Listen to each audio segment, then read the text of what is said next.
But go Yeah, ahead. and look, yeah. So this next cat's coming on. It's not a similar story, but there's aspects of it that kind of work together. So just thinking about churches, and I'm not even gonna get into it. I'm gonna let Reggie Niles come in here. Reggie, come on in here, buddy. What's going on, Reggie? How you What doing, it baby? do, man? Long time no Good see. morning, fellas. Antwuan in the house. How are you, man? Had a long Hey, man, time we no good. see. We good. It has been a minute. It It has. has been a Reg, minute. Marcus, good seeing you yeah, again. I know.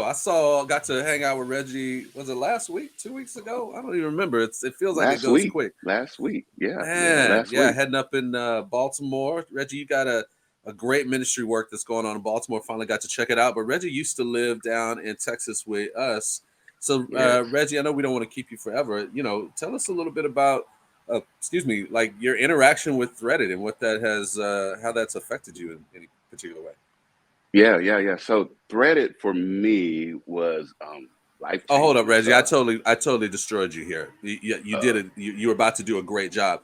I get really connected because I already know everything you do. Tell us a little bit about what you're doing right now, and then you can talk about the threaded piece. yeah, so I moved to Baltimore about actually 4 months, well, 3 months ago. Me and my Hmm. family moved here, and we're doing.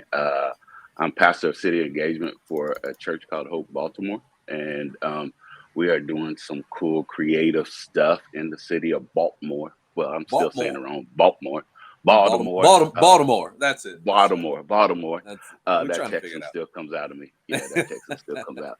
But doing some just fun collaboration with communities, civic leaders, schools on how can we really engage in the things that are plaguing Baltimore. And so it's been fun. We're a church that's probably 60% black, 40% white. And there's a mix of others in there. And so Asian, Latino. And so it's been really a fun thing to be here. So, Yeah, yeah. man, it's good, and I love what you're doing. It's so interesting to have both Reggie and Charles come in. Most churches, when they're talking and engaging, kind of multi-ethnic, they tend to be led by some of our white brothers and sisters. But we're seeing this sort of change that we're seeing people of color leading in these multi-ethnic spaces, which I think is a really important piece. But Right. tell us, Reggie, just a little bit about. I know we've been friends for a bit. How did you engage with Thread, and what did that mean to you?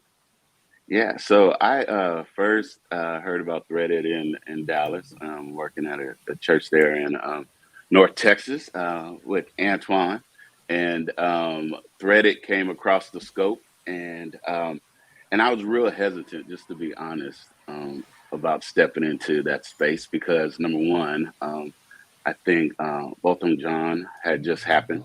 There Okay, was a lot of anger in me Mm-hmm. and in my heart, yeah.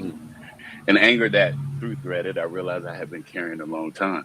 Sure. Being in a space with some white brothers and sisters, some Latino brothers and sisters, and Asian, because we try to do a group thing, was just very not welcoming for me. I didn't want to step into that. But man, so I probably forget some of the first questions, and I know you've adapted the curriculum, but there was a question that you popped up in one of the early sessions where it says, "What was your first experience with race?"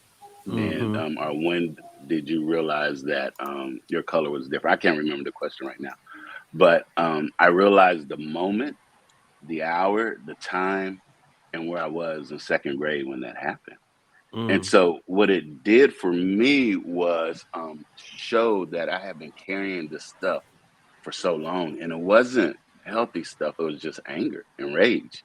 And for me, I always grew up in areas that were diverse. I grew up in San Antonio, very military town, a lot of mixed communities, populations. So my parents working hard, put us in areas that, it was very multicultural. And, but I always felt like I was defending my race in these cultures. And so there was never really a safe space. And so I felt like I was always me against them or Mm. me against someone else. And so when Threaded asked that question, it really gave me a time to process with brothers who looked different than me and then hearing their stories and engaging in it. It was just, I mean, for me, it was healing, and it was that, man, I don't have to be so combative. There's Mm. actually good people who want to hear my story, and I want to hear theirs. And then the second part was just for me to be a man of faith and saying that I believe the word of God. I believe who Jesus is. And if I'm going to love God with all my heart, then I really need to love others.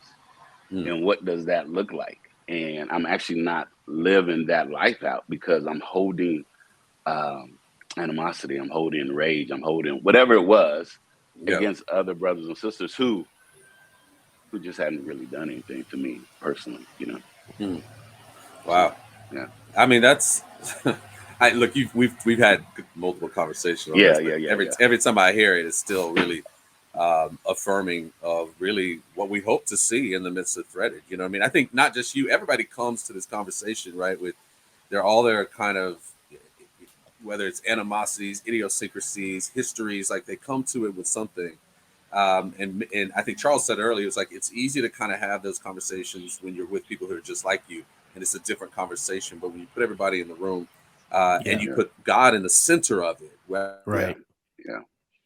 United as one into Christ, things just change in the midst of it. And I don't think that's just about you or me. I think it's a testament to the spiritual act and focus and work that needs to be done in this, and the need for what we're doing here. Absolutely. Yeah, it's part of the discipleship journey for all of us as we start to literally put skin on what does it mean to love others, love our neighbors as we love ourselves, as that part of the great commandment. So love it, man. Reggie, that's my first time hearing that story, but I love hearing it. You saw me some of my angry days. That's okay, man. We had some venting sessions. It was good. Yeah, we did together. It was all good though. Sometimes you just, sometimes you gotta let that steam out. But yeah, I'm happy to hear that. I'm happy to hear that we're at this point in the journey with it. So that's what's up. Yeah, that's right. And now we're trying to. What's that again, Rich?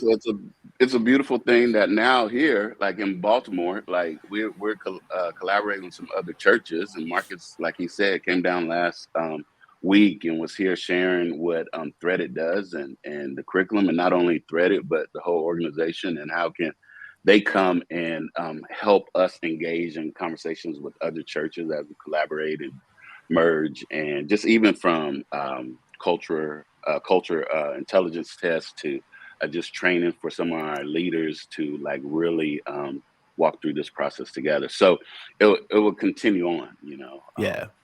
That's one of the things that's been really interesting is watching it kind of organically spread across the country. We were just doing our thing in Texas, and every once in a while we learned that someone grabbed a curriculum from Indiana or from Portland or in Baltimore. We had some North Carolina stuff, and Marcus is in Cleveland right now, and it's kind of slowly but surely reaching different audiences, and it's been cool to be a part of that growth, and you're part of that story for sure. Yeah, man.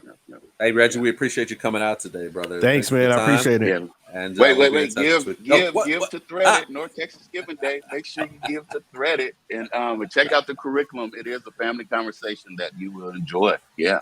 All right, brother. Thank you, brother. I appreciate it. Thanks for the shout out. Yeah, I like when other people talking about money. I appreciate it. Exactly.